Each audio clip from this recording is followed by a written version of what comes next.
This is the Coin Show Podcast.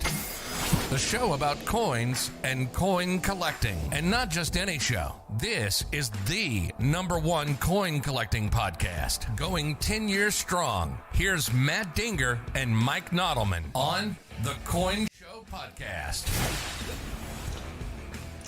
It is episode 180 of the Coin Show Podcast. I'm Mike. I am Matt.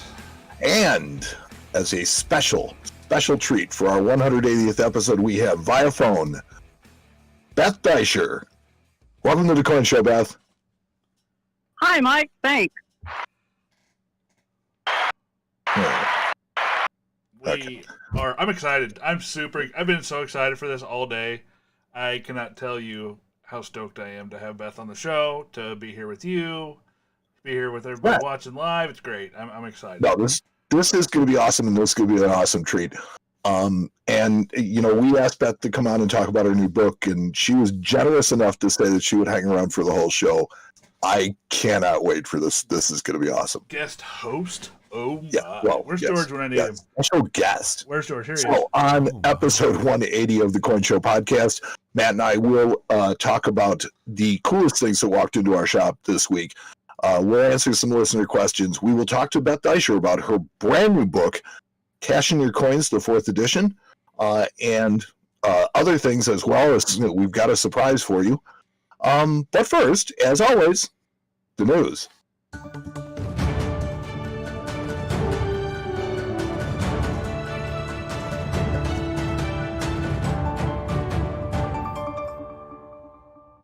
Now, in honor of our special guest, we actually have 2 sponsors tonight for the news. Holy cow. Let's go for them. Yeah.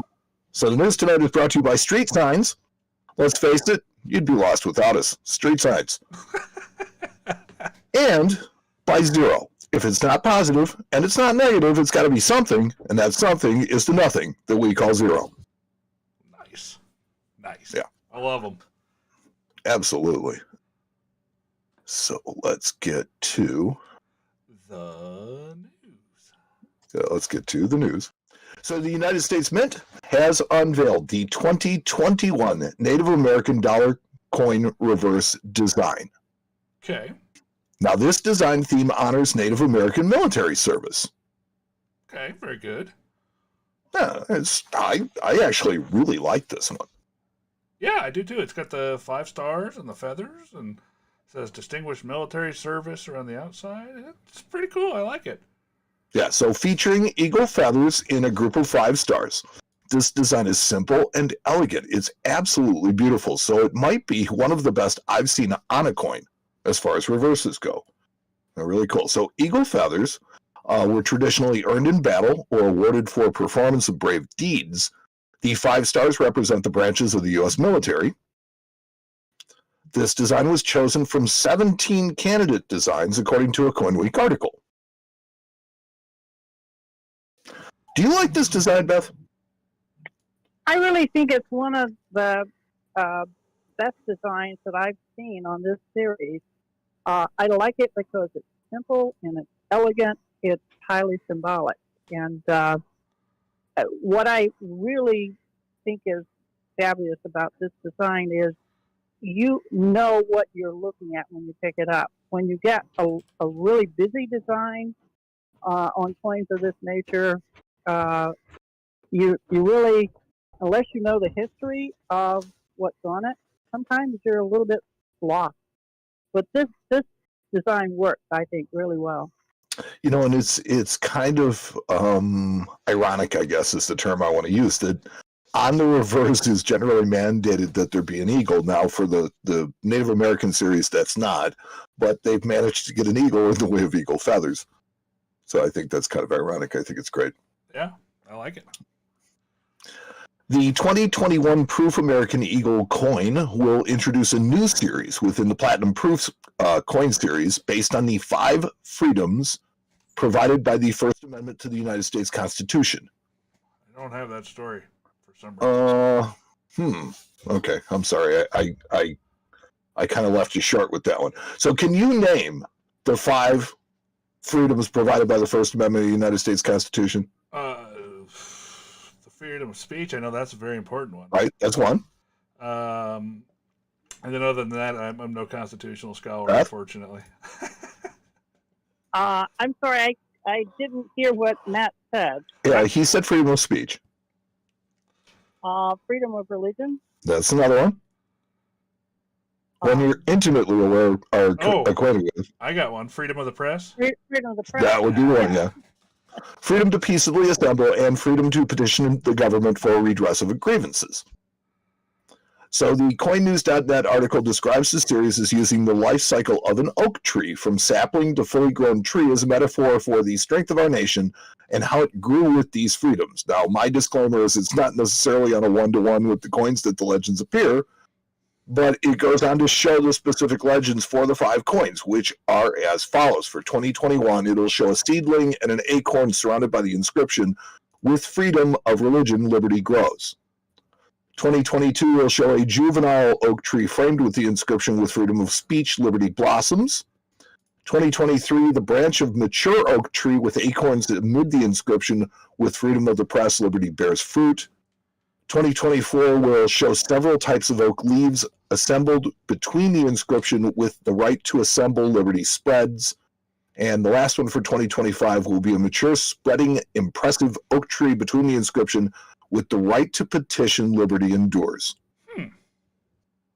Cool. So yeah, this is look. This kind of goes with the last 3 that they did for the Platinum Eagle series. You know, there was the Life, Liberty, and the Pursuit of Happiness coins. You know, so they're going to show this. They're going to feature the same eagle on the back as the prior 3 commemorative Platinum Eagles.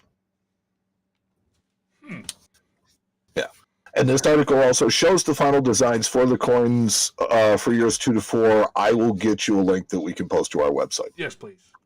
Yes. Some reason I Now, don't from the penthouse to the doghouse, the United States Mint has announced that it will not be producing 2021 mint quarter dollars. I'm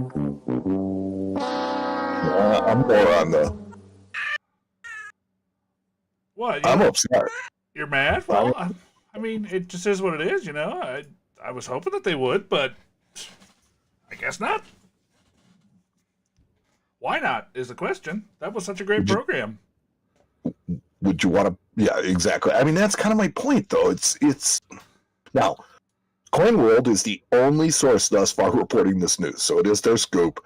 Hats off to them. According to U.S. spokesperson Michael White, the W Mint Mark quarters were not conceived to be a multi-year project. Huh? Strange. I think it's a mistake on their part. Oh, I do too. Beth, how do you feel about this?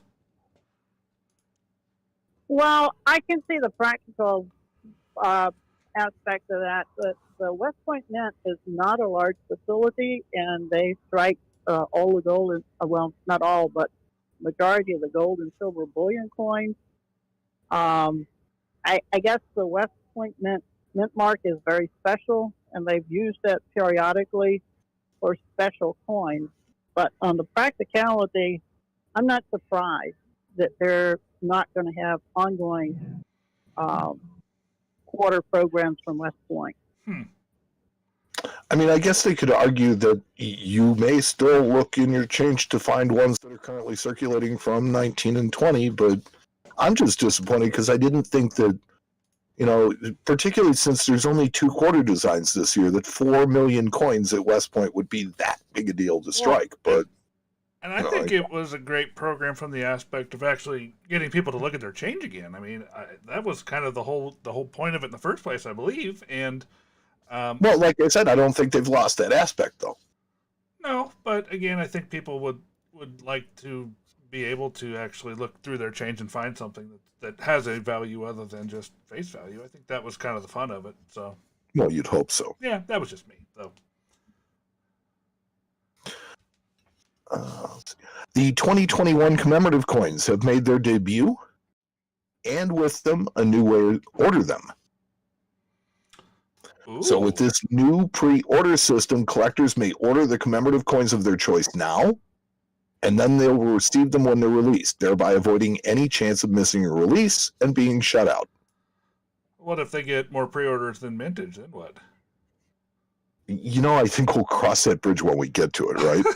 I mean, that's the first thing that popped into my head was, what happens if they get a gigantic amount of pre-orders and then the legislation doesn't, call for that many mintage? Do they bump the mintage? Do they just not? Well, you can't bump the mintage because the mintage is in the legislation. Well, I agree, but is there some way that they're going to be able to fulfill that? I mean, it just seems like it's another problem in the making. But who knows? We'll see how it goes, I guess. So you're not fond of this idea? I mean, I like the idea for the fact that it will allow more people to have access to these coins, hopefully. Which I think is mission accomplished. I think that really does what the commemorative mission of the mint should be. Yeah, oh, definitely. But again, I think it's just going to run into the same problems of, if they do put out a low mintage release that they allow pre-order. Well, I guess it's just for commemorative coins. So, I mean, we kind of know what we're getting there. But for some of the other special releases, I can just imagine what a mess it would be if they decided to go that way with everything. Well, look at it as maybe a pilot program for other releases. Yeah. Right? Maybe. We'll see. We'll see how it goes. I mean, I guess they're starting with the one thing that I think they should probably start with, which is the one safe thing that they don't really have to worry about mad rushes for. Right. Now, I'm no genius, right? And we've established that, but I think the next move after this change would be to remove the mandatory mintages from the legislation and suggest that future pieces of authorizing legislation create the coins on a mint to demand basis. That would be nice. Thus creating some rarities in the clad $50 series. Maybe. I don't know. Just say it. I don't know how far. I don't know. You might be going down the wrong rabbit hole there, my friend. I don't know yet. We'll see how it goes. Well, okay, look, if you can get the mintages out of the authorizing legislation and you can actually mint the coins to demand, where is the wrong in that from a commemorative standpoint?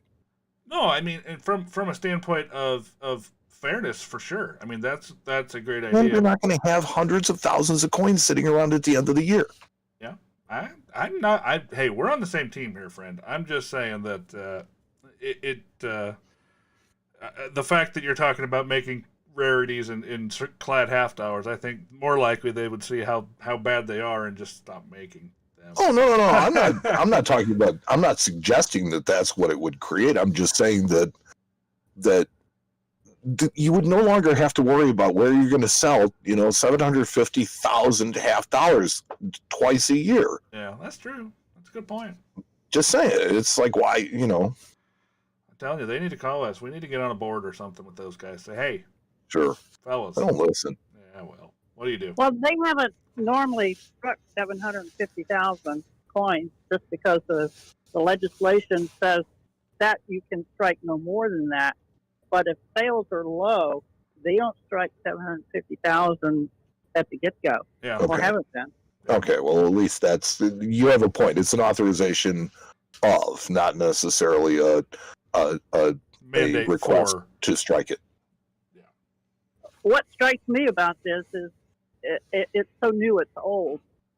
Back in the 80s, they did pre-orders. They would either send out a blank form to their list, and if you weren't on the list, you could clip a coupon in Coin World or other publications, send your check in and order your coins and wait 6 or 8 months for them. Huh. I didn't know that. That's funny. That was pre-computer days. Sure. I think that one of the biggest changes that the internet's brought to this, has been the fact that the ordering has seemed to move away from the subscribers. It seemed to move away from the traditional buyers of mint products and has moved to the flippers and the people that can produce a lot of credit cards. Yeah, that's true. I'm just saying, I don't. All right, well, so no, go ahead. The other thing that this it gets into the psychology. When you go online and you think you're going to be lose out to somebody else, oh yes, you get the order in right away. And if you think, well, I've got time to order it, I think you'll have less orders. But it's the old demand psychology on losing out. Yeah, they even came up with a marketing. They even came up with a marketing term for it called FOMO. The fear of missing out. It's going to be interesting. It will be interesting to see how this works versus the number of sales that they've had with using their current system. I agree completely. I will pay attention to that. I don't do a lot of modern stuff, but I will be interested to see how well their sales are affected by this, if they are at all. It'd be interesting to watch. Now, this year's releases include the National Law Enforcement Memorial and Museum Commemoratives and the Crystal McAuliffe Commem. The first pre-order numbers aren't exactly reinforcing a need for this type of ordering, but we'll see the benefit the next time a special issue comes out. I think it tracks with what we've suggested for years. I'll let the subscribers, in and sell the rest first come, first serve. So I think that's kind of what it's moving towards. The low numbers are not surprising, however, as the Crystal McAuliffe coin will release in March and the law enforcement coin in May. And given the recent volatility of precious metal markets, many are probably waiting to see if they can even afford the silver coins. Yeah. Moving on to the north, the Royal Canadian Mint is honoring Canada's Black Loyalists on a new $20 silver coin. Huh. That's kind of an interesting coin. Yeah, now this coin features the coat of arms of the Black Loyalist Heritage Society in honor of Black people, both enslaved and free, who settled in British North America before, during, and after the Revolutionary War. So, these were people who were unsympathetic to the American cause during the Revolution, but given the fact, that Americans continued to enslave people, whereas the British of the time set forth a path for abolition, it's kind of hard, to not understand. Yeah, I mean, the design itself, if you were just to look at it, you wouldn't immediately get the fact that it honors Black Loyalists. I mean, it shows a very interesting shield and coat of arms with a couple of griffins around it, which is cool. I think it's really neat looking. But if you asked me just offhand, not knowing the history, I would have no idea that is what that coin is for. So, yeah, look, a lot of the traditional symbolism on Canadian coins has largely been traditional. It's been coats of arms. It's been, this and that. So this is a real a traditional nod to the Black Loyalist Heritage Society. I think that's something that, it shares in the diversity of the Canadian people. I think that's a really cool way of doing it. And it's not, it's subtle, which is okay. Yeah. Not everything has to be in your face. I can get down with that. Now, after a 4-year hiatus, plans to replace Andrew Jackson on the $20 bill with Harriet Tubman have resumed. I saw this story. This is interesting. Have you seen this at all, Beth? Yes, of course. When they were designing and the legislation moved forth, or there were hearings and things, I followed this fairly closely, and I was disappointed that they stopped it.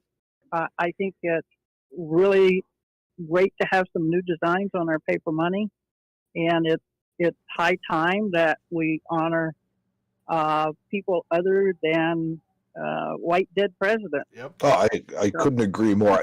The one thing that I think is, in fairness, is that the original legislation was kind of losing steam at the end of the Obama administration. It wasn't even really the Trump administration that kind of put the brakes on it as much, because they were already kind of conceding to moving her to the $10 bill and still kind of weaving Hamilton in and out of it. You could kind of see it was losing.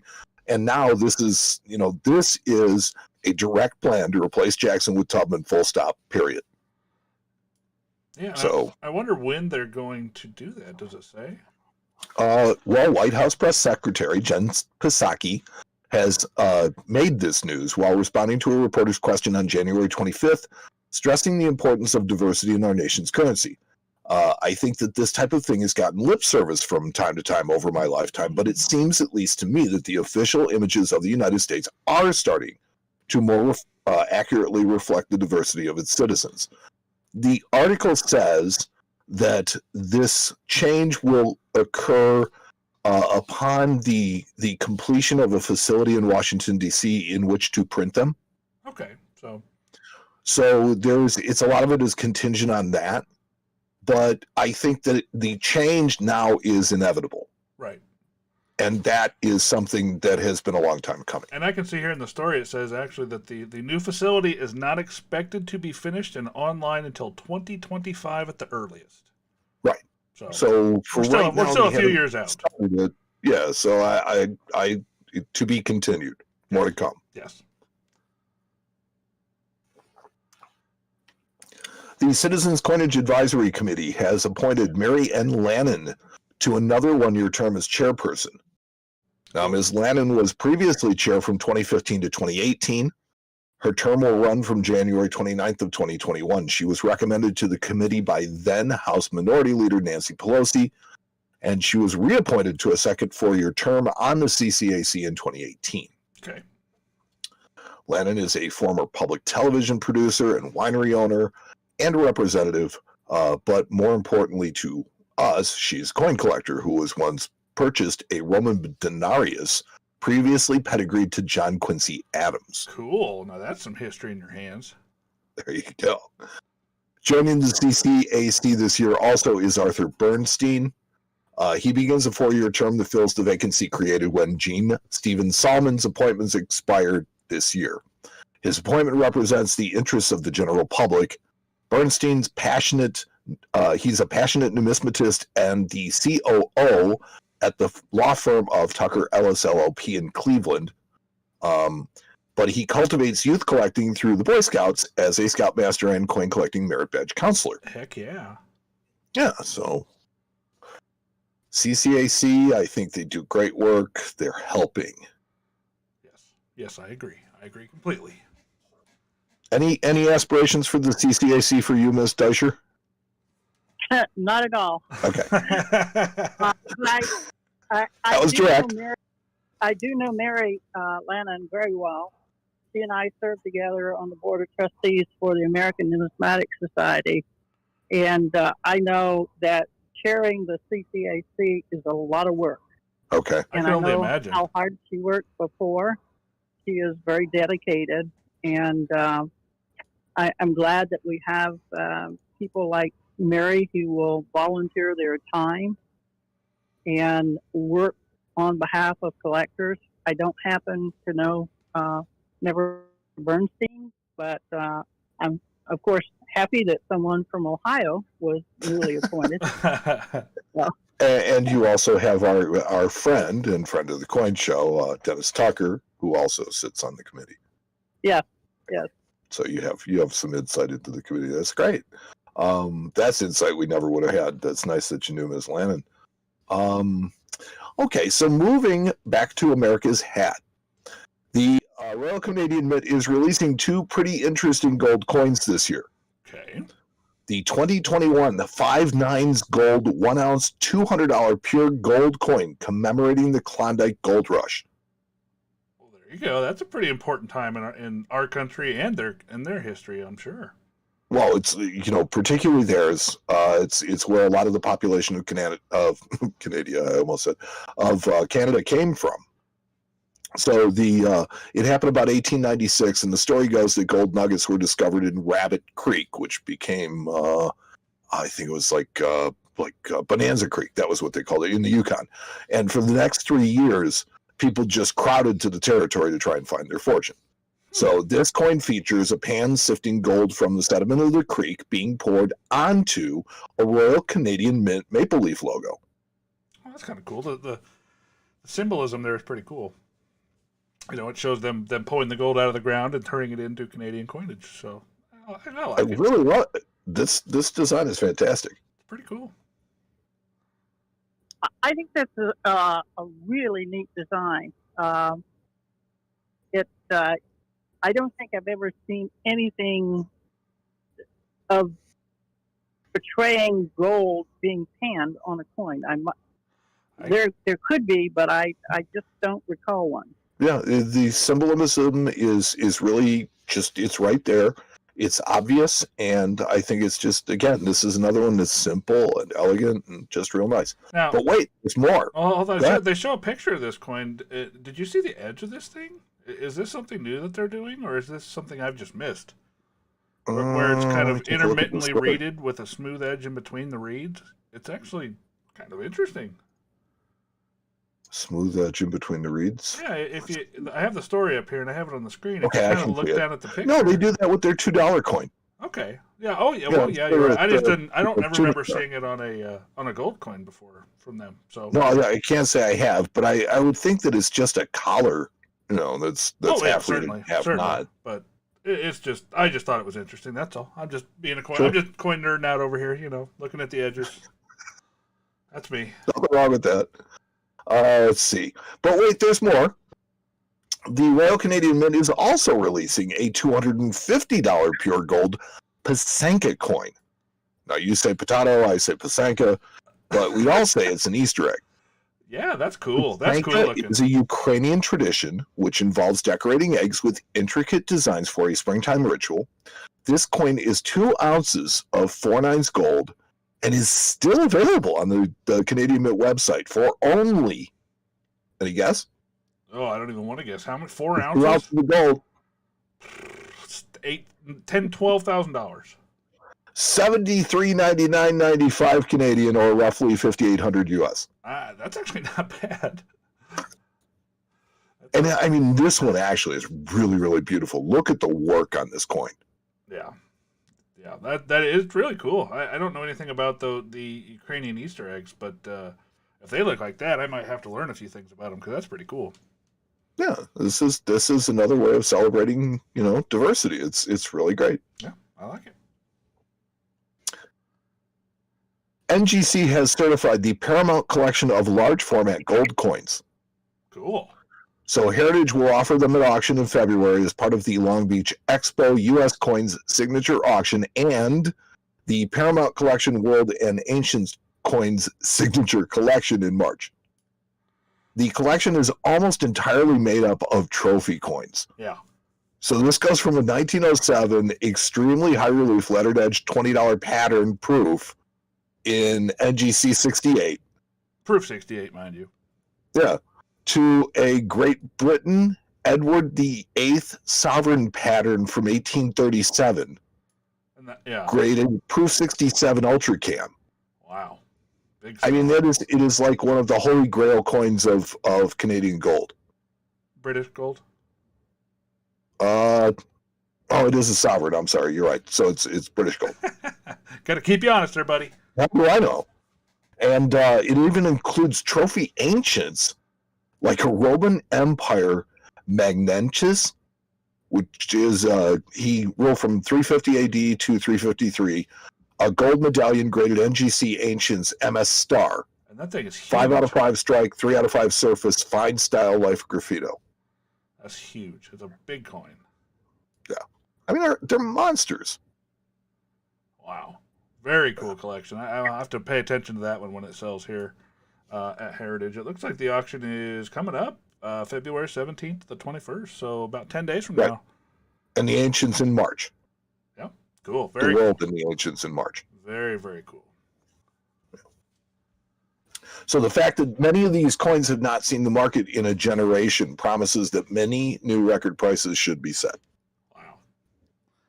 It's amazing that that's going on right now during, the largest pandemic in 100 years, that they're still able to auction these coins and they'll still bring record prices. It's kind of that amazing. works. And finally, in the long-winded news, the Pittman Act melted millions of Morgan silver dollars that we sold that silver to Britain. Yep. But did you ever wonder what happened to that silver? I never really thought about it, no. Coin Week published an article this week that really made me think, and it made me smile because although we can't really trace the source of most of the metal in our coins, when we can, it kind of evokes a special interest. So it reminded me of the California Gold $2.50 gold coins, and they're special because they were specifically made of California gold at the Philadelphia Mint. Yeah. Well, we know that Britain did, or we know what Britain did with at least some of the silver that we sold them under the Pittman Act. So it turns out that after World War I, the British colony of India was finding difficulty in redeeming currency for silver on demand. So the British shored up their colony by having the United States directly ship silver to Calcutta, where it was recoined into silver 1 rupee coins bearing the portrait of George V for exchange for currency. Huh, that's cool. I never did know that. So the United States was required under the Pittman Act to remove silver certificates from circulation in numbers equal to the ones that were melted, and the Treasury replaced them with the very first $1 and $2 Federal Reserve banknotes in 1918. Huh. Well. So the Coin Week article closes with this thought that the next time you examine a 1919 India 1 rupee, that you should realize that you're quite likely holding a 1903 or 1904 Morgan dollar as well. Never did think about that, because I see those coins all the time, and I learned something new on this show, Mike. Thanks. And that's the news, and the news tonight has been brought by 2 sponsors, Street Signs. Let's face it, you'd be lost without us, Street Signs. And by Zero. If it's not positive and it's not negative, it's got to be something. That something is nothing that we call Zero. I love it. You're listening to the Coin Show Podcast with Matt Dinger and Mike Nodelman. Well, we have to put up with my silliness somewhere in this show, so. Yep, that's okay. It's fine. We like it. We like it. It's fun. Yeah. Well, now in the not silliness department, the reason why we're here tonight. So wait, the reason why we're here tonight is not to talk to Beth, is it? Yeah, no, the reason why we're here tonight is to talk about. Oh. The entire reason we're here tonight. Gotcha. Let's see if we... Let me. I know you have some questions. I know that our listeners have some questions. I see some of those already popping up. Well, here, let's give the lady a proper introduction. Go for it. Yes, please do. So, Beth Deisher is the award-winning author of the award-winning Cash in Your Coins, Selling the Rare Coins You've Inherited, which is now in its 4th edition. It was written expressly for those who have inherited coins or those who have old coins they'd like to sell, but didn't know where to start or whom to turn. Beth was on when she wrote the first edition of this book, and we had her on from the World's Fair of Money. She has been gracious with us in her time and her generosity, and I really don't want to read you any more of her bio. I'd rather have her on. Let's give a warm Coin Show welcome to Beth Deisher. Oh, that's wrong. Sorry. Thank you, Beth. Or thank you, Mike. Thank you, Beth, for being here. We really appreciate having you on the show. Mike, I know welcome you've been to the Coin Show. Again. Thank you. Mike, I know you've been kind of fanboying about having Beth on all day. I know you and I have been talking back and forth. So where do you want to go? What do you want to talk about? Well, the first thing I want to start out with is with this book, because yes. I've gone on record many times as saying how much I love this book and just the general mission that it endeavors. And I think that and now from the other side of the counter, I see more of the horror stories of people that inherit coins and end up getting ripped off and really soured on the whole industry, and how it gives everybody a bad name and a black eye. And, this is helping that as well. So, how much better does it get than that? So given that, Beth, was that your intention when you set out writing this book? Really, the idea for the book came when I was still at Coin World. At lunchtime, I would usually cover the phone, because at a news organization, you never really want to not answer your phone. Sure. And you don't want it to go to voicemail, because any call can be your lead story that week.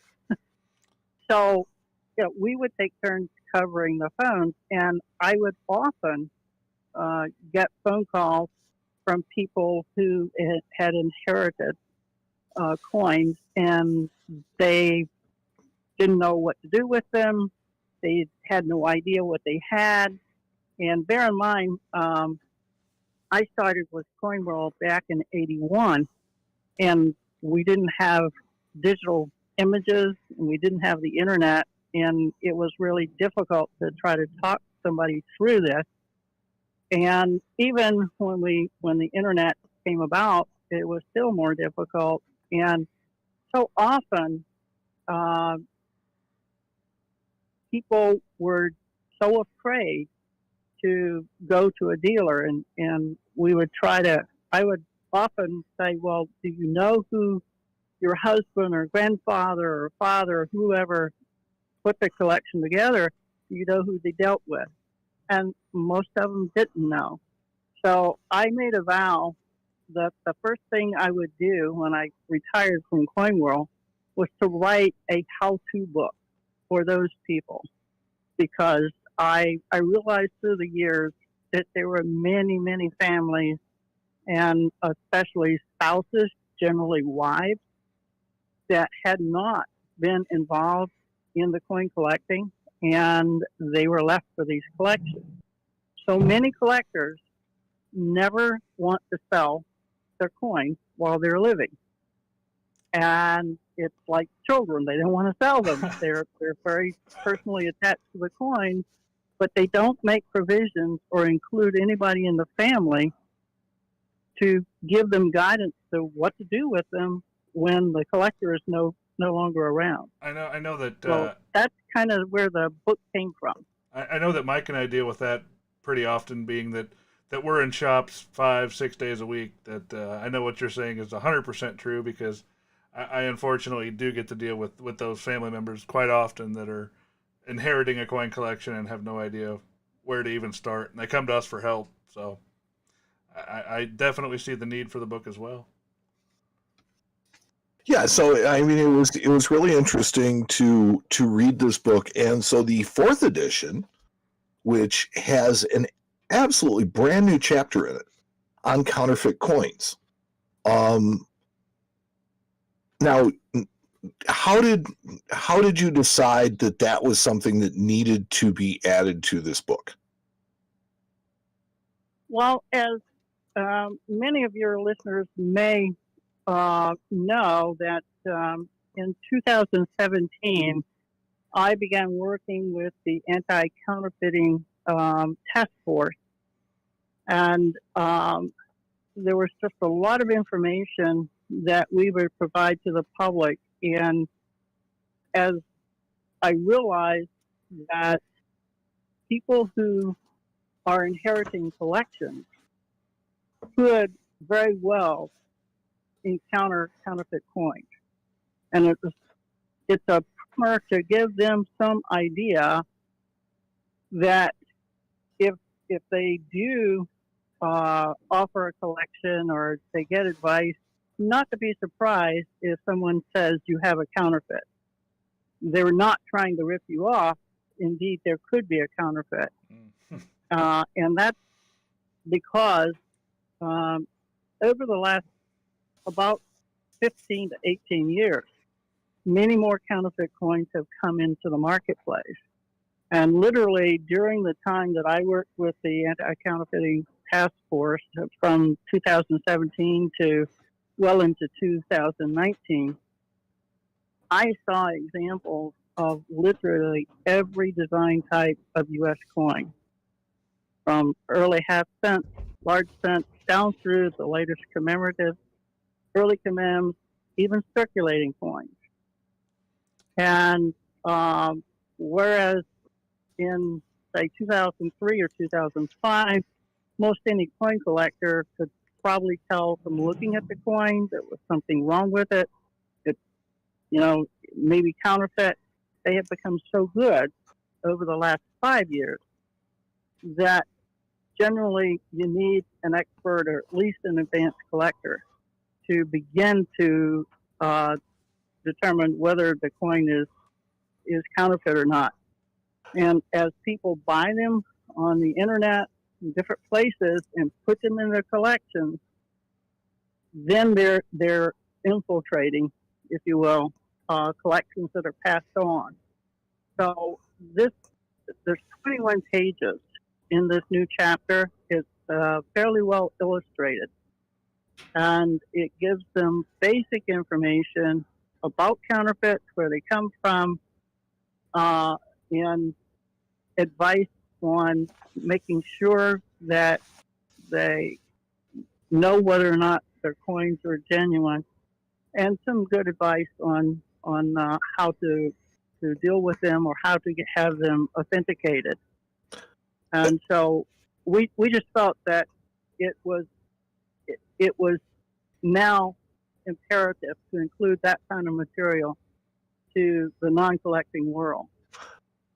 I wanted to pay this compliment without getting way too fanboyish about it, but one of the things that I think is very apparent, is when I read your writing in particular, that is, your style of writing is simple and it's very easy for the layman to understand. And the fact that the way that you broke down the counterfeit section in showing just the basic differences that you'll see across series, with different types of counterfeits, like the slight oblongness or slightly out of round characteristics of some, and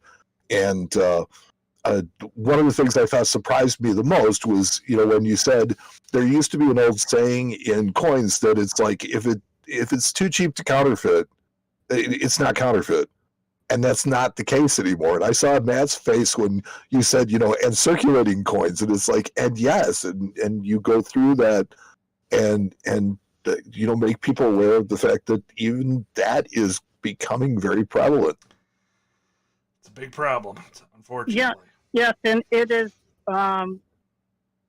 It's surprising to people, but there are enough counterfeit circulating coins and change now, as even non-collectors are looking at the coins and saying there's something wrong here. I have, in my travels, encountered or I've gotten back counterfeit in several states, and people were picking up on them. So it is likely to happen to everybody in the next 5 years. It's unfortunate. They will encounter a counterfeit either in change or in coins that they're collecting. Wow.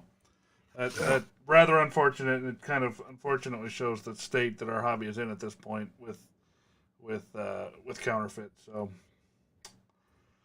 yeah, so one of the things that I love the most about this book was the fact that it goes through that, and it's written well for the layman, and you don't have to be a coin collector to understand what's going on here. She breaks things down in basic terms that anybody can understand, and the illustrations are such that, they're really detailed. And she says that you can go and look here, and your coins should look exactly like this. And if they don't look exactly like this, then there's something to question, and things like that. And that, apart from the premise of the coin collector goes with this book, kind of goes through his collection and can just leave it with the collection. And then whenever that time comes, it's there. And the heir will stumble upon the collection with this book, with the notes in it, and have just such an easier time of dealing with what's going on. And that is a public service. You know what it all kind of almost reminds me of, and this is going to sound kind of strange, but Mike, do you remember the movie Beetlejuice? Yes. Do you remember the book they gave him, The Guide to the Afterlife? The recently dead? Yeah, the recently deceased. It's kind of the same thing. And not to say, it's kind of something along those lines. It's one of those things that just is meant to help guide people through this process, and I think it does a great job. So I'm very very happy to have this book out that I can recommend to people. Now go ahead. Beth, this isn't your first rodeo. This is not your first book. You wrote, Making the Grade, and you were also really, really a big part of the Coin World Almanac, correct? Yeah. Okay, so, is there anything, I understand that you've got to be extremely proud of this, but is this like your what you would consider to be your finest work? Well, I think it is probably one that I will continue to be proud of because I think it serves a wide audience. But I'm working on several projects, so it won't be my final book.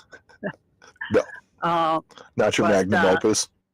No. The last year has been chaotic for everybody, but the good thing for me is that I've been pretty much at home, so it has given me an opportunity to continue researching and writing. Well, here, and let me frame this for our listeners, because it's like I kind of we were talking last night. We were talking about what's going on. So COVID has like completely affected everybody's life in one way or another, and Beth is no exception to that. Beth, your life got completely derailed, and you got pushed onto something completely different. Yes, I had just finished updating the fourth edition of Cashing Your Coins and had sent it off to Whitman, and was working on several smaller projects when my friend Rusty Go called and said, "Hey, I need help. Would you help me? Would you think about copy editing a book that I've been working on, researching and writing for the past 10 years?" Okay. And of course, I had known Rusty, and he is, Mr. Carson City. So I said, "Well, Rusty, I don't know." And he said, "I want to send you some sample pages." So he did, and I thought the book was going to be about 600 pages, and it's very interesting for anyone who's read his previous books on the Carson City Mint and a couple of others. You'll know that he's very thorough and he writes very well. So I thought about it, and I realized by this time it's mid-March, and it was very clear that we were going to be probably in lockdown mode for a few months.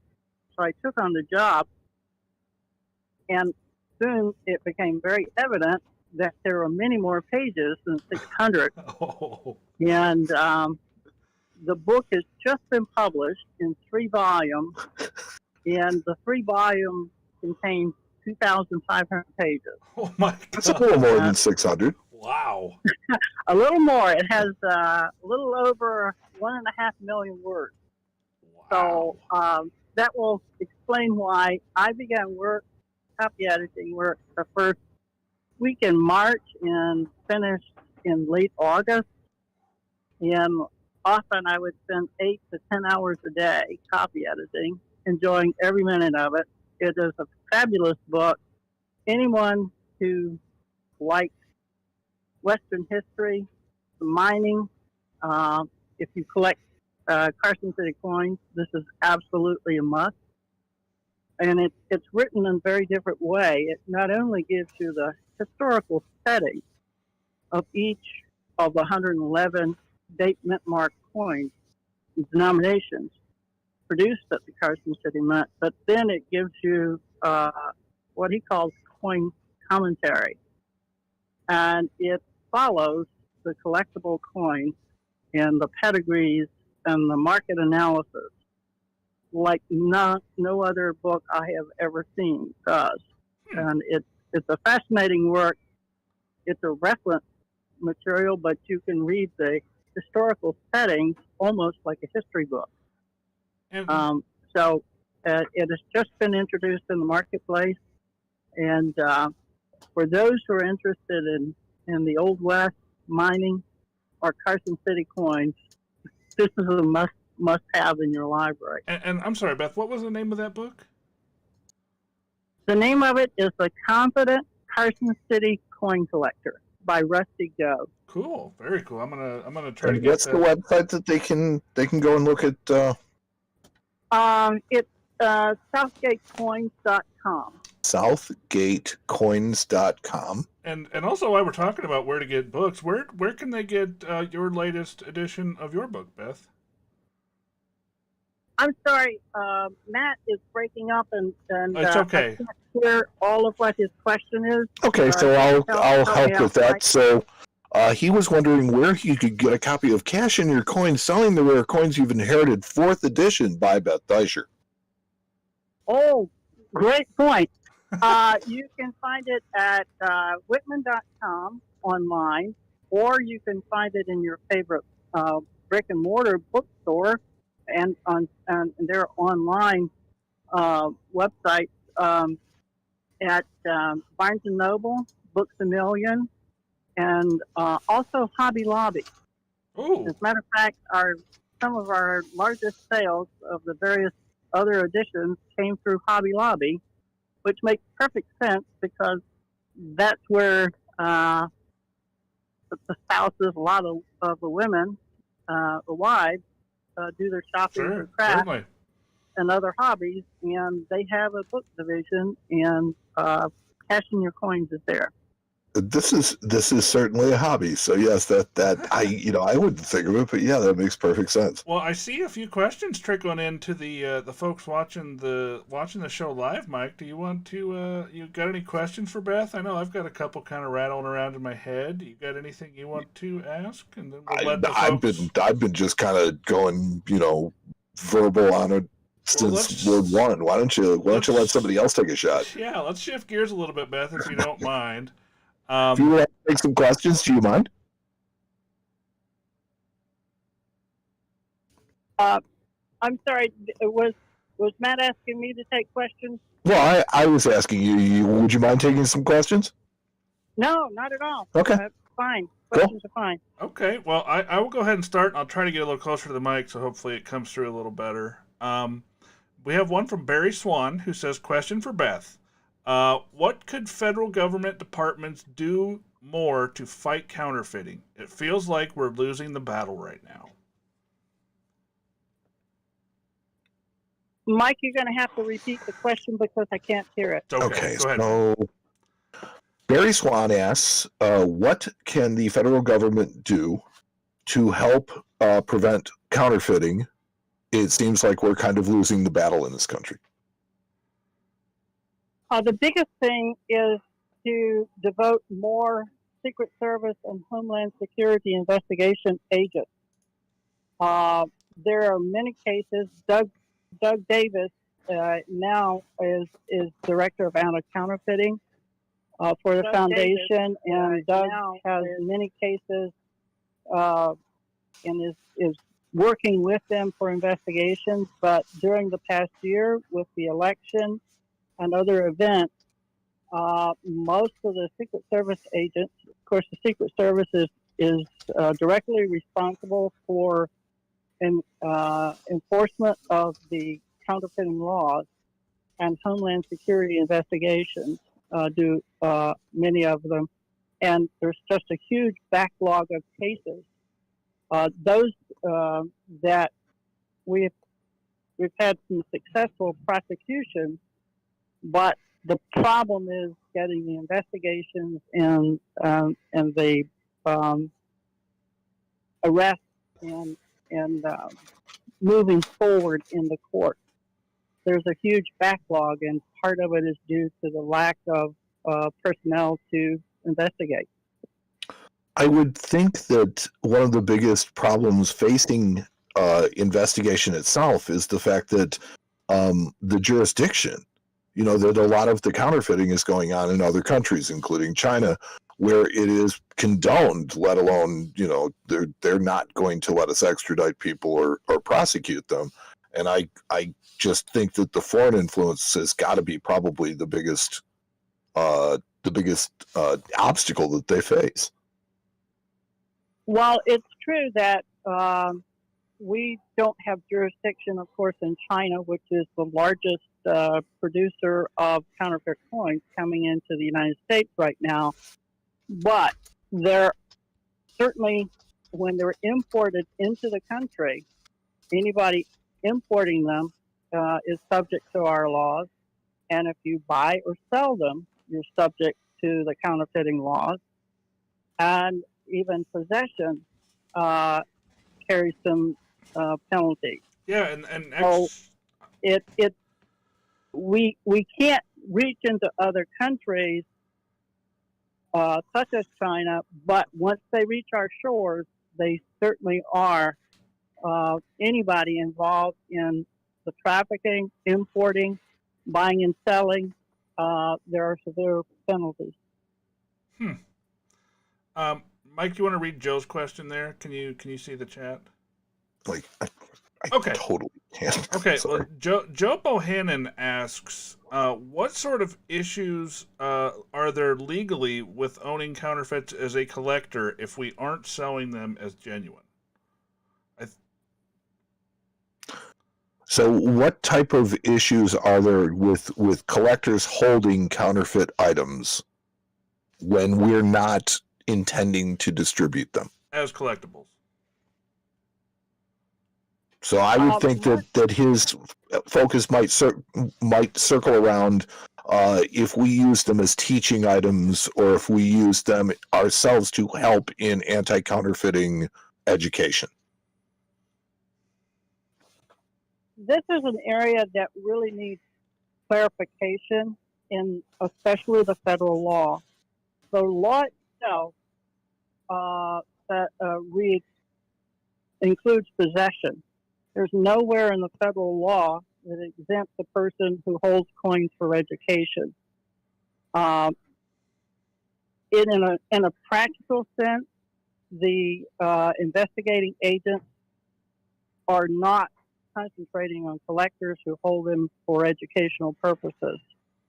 They are really going after the people who are importing with an intent, or buying and selling with the intent to deceive.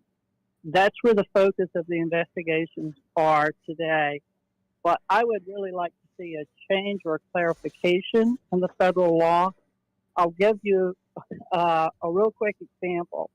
When I was working with the task force, I was in Washington, D.C., working with some congressional staff on a different item. And I had time and thought that it would be good to set up an appointment with the liaison from the Secret Service to the U.S. Mint to talk about the problems of counterfeit circulating coins.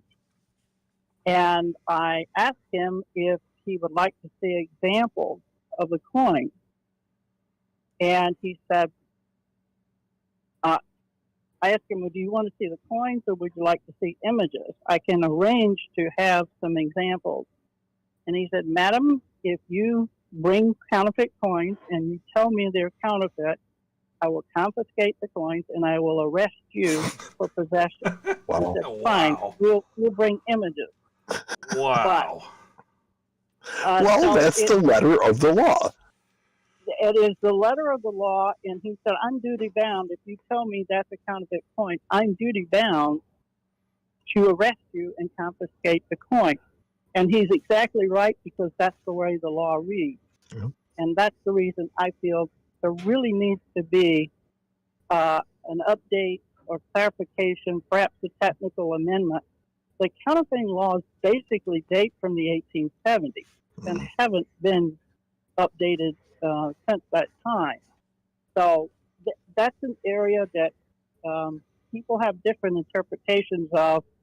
But as I'm telling you, the example and standing in front of a Secret Service agent and telling him you have counterfeit coins, I don't think I would want to test that.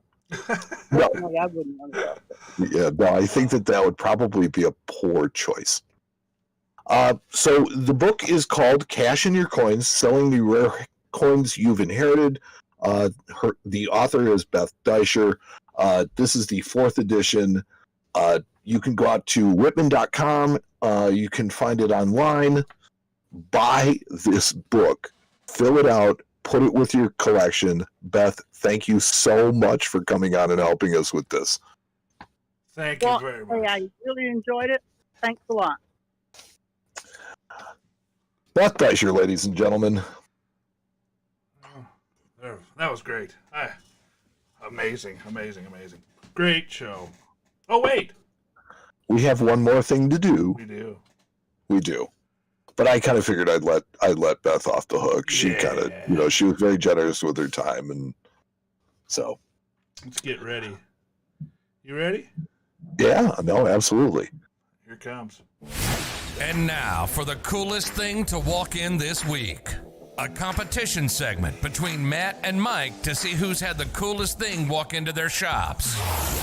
Who'll win this episode? Let's find out. Matt? Mike? Who's got the coolest thing?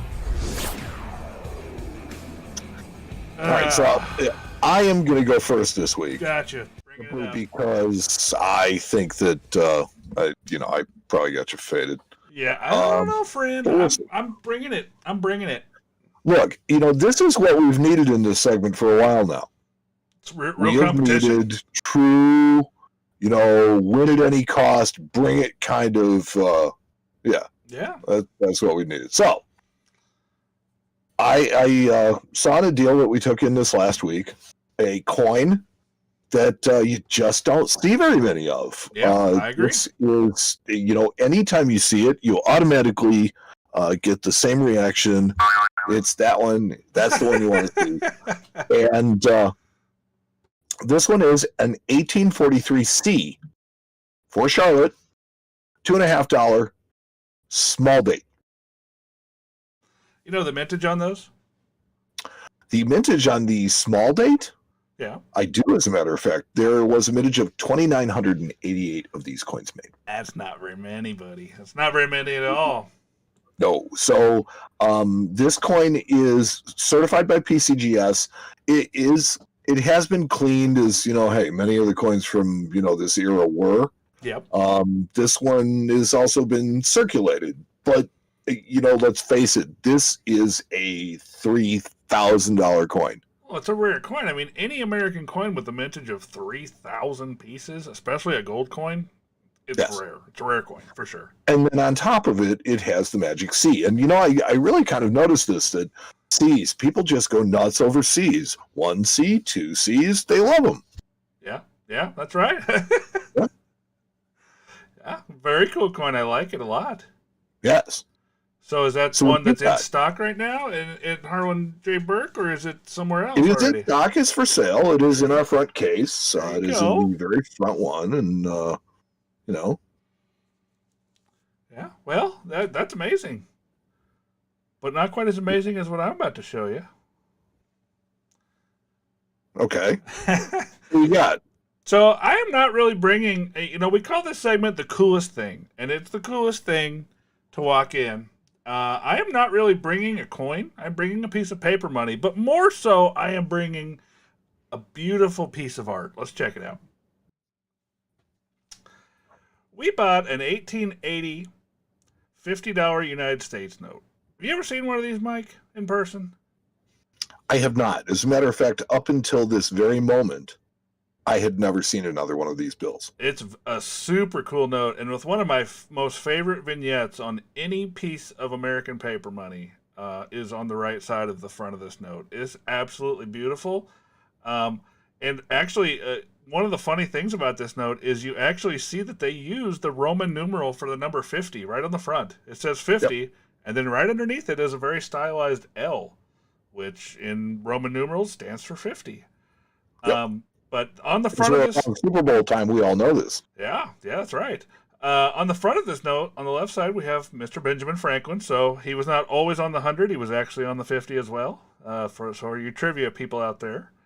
But then on the right side of this note, we see kind of a stylized effigy of Liberty standing there, kind of just looking at you with a crown on and leaning on a shield that has the American eagle on it, holding a sword, just kind of staring you down. And that is probably one of my favorite vignettes on any piece of American paper money. So I brought this. I told you I was going to bring it. I know you brought some Charlotte gold, but I have to say I think I win this one, but we're going to let the people decide. We'll always let the people decide, but I have to say you definitely brought this. Now, if I'm to comment on yours, this has the things that always make me just absolutely happy when I see paper money, and that is, having the penalty on the back, Yep. So this one is punishable by $5,000 fine, and or imprisonment at hard labor, or both. Yes. This one is legal tender at its face value for all debts, public and private, except duties, imports, and interest on the public debt, which means that this one is a United States note, isn't it? It is a United States note. It's not a silver certificate. So there you go. In that particular era where they were really going ham with silver certificates, this is actually not a silver certificate. So right. Very cool. I have to say, really, really beautiful. I thought it was Caesar on the right, so I'm glad you clarified that to Liberty. Yeah. And no, I think that okay, this one is really up to the listeners. Let's see what they think, because it's hard to go wrong with either. I mean, you would not kick either one of these out. No, I would let them both eat crackers in bed. Yeah. Wait, what? So. So guys, to vote, you have to be a member of our Friends of the Facebook group on, Friends of the Coin Show group on Facebook. Our Barry, I believe, usually posts up a poll on who wins, and you guys can go there to vote, and then we'll reveal the results. So there you go, guys. That's it. That's what we got. I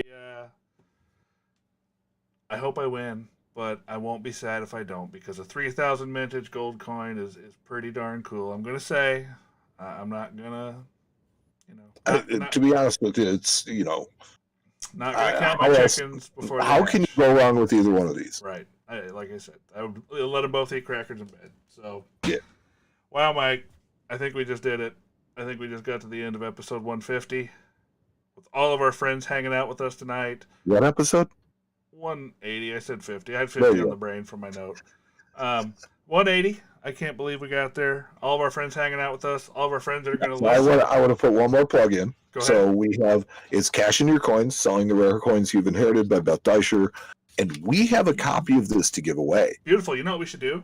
We should not only next week next episode when we do our Silver Eagle giveaway, we should have a couple other giveaways. I've got a few things to give away. We can draw several names, and all sorts of people can win stuff. So let's give away the book. Let's give away some other cool swag that I have. Let's give away. Okay, so here's what I want to do for the contest for this book. Oh, okay. You got something else. Go for it. I have something in mind, and it's fine because we can give it away on the next episode. Beautiful. That means that you have 2 weeks to enter. Uh-oh. Oh, boy. Okay. So what I want is for you to email me at mike@coinshowradio.com.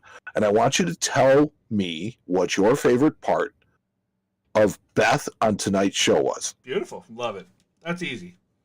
Just having her here was mine. Tell me what and we will pick a winner from that.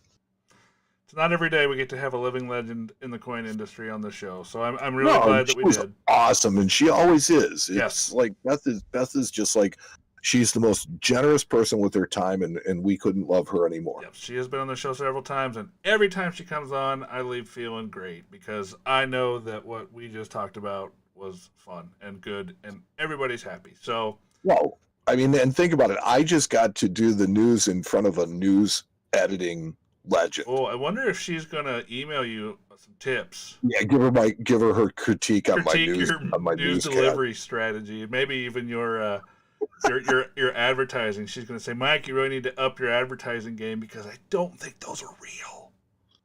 Just say it. Don't think they're real. You would be surprised. You would be surprised. All right. Well, thank you everybody for joining us live. Thank you guys for you guys that are downloading this and listening to it on your way to work, while you're jogging. Thanks to Justin. Thanks to Barry. Thanks to Ernesto, and everything that they do too. You guys all rock. Thank you so much, and have a wonderful evening. We'll see you guys in a couple weeks. Yes. And now for Oops, wrong button. and now. Oh, that's not the button I want either. Wow. Did I put the wrong one in there? I guess I did. I know, I totally broke it. Give me just a second here to delete this and put that over there. Mike, I screwed up. I can't believe it. It happened. I did it for once. It finally happened. I broke the coin show. I broke it. He broke the coin show, dude. I did. But I guess while I'm loading up this thing here, I will let you guys. You guys, if you guys are enjoying the show, which this is kind of where we get serious, but we do a lot of stuff on the off weeks. We do a whole nother show that's not necessarily so serious and a lot more fun. You think we goof off on this one? Yeah, we goof off a lot on that show, and it's actually kind of just like it's almost like we get together and goof off for an hour and then let you guys watch it. And it's really fun. We talk about what's coming up on the show. We talk about things we want to do on the show.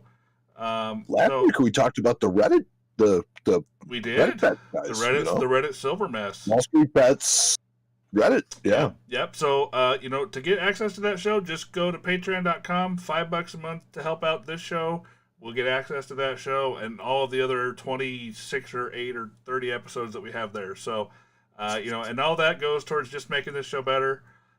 We got a lot of fun stuff planned once we can get back to shows. I know that I am ready to do some live shows at coin shows with Mike. But doing this has been a real joy, and now this has been 30 episodes on video. Wow, that's insane. Yeah.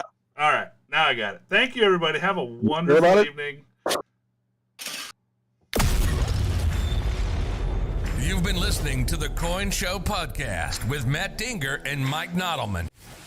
The boys will be back soon with another informative and entertaining episode. Meanwhile, you can follow the show on social media at The Coin Show on Twitter and Instagram, and on Facebook at facebook.com/The Coin Show. You can also join their private group. Just search Facebook groups for Friends of the Coin Show and request access. But if you want to take it to the next level and support the Coin Show podcast, you can go to www.patreon.com/The Coin Show. If you subscribe at the $5 a month level or higher, you'll have access to Not the Coin Show podcasts on the off weeks, as well as other surprises reserved for our patrons. Visit our website at coinshowradio.com or download our podcasts on Apple Podcasts, iHeartRadio, Spotify, or wherever you download your podcasts. This has been the Coin Show Podcast.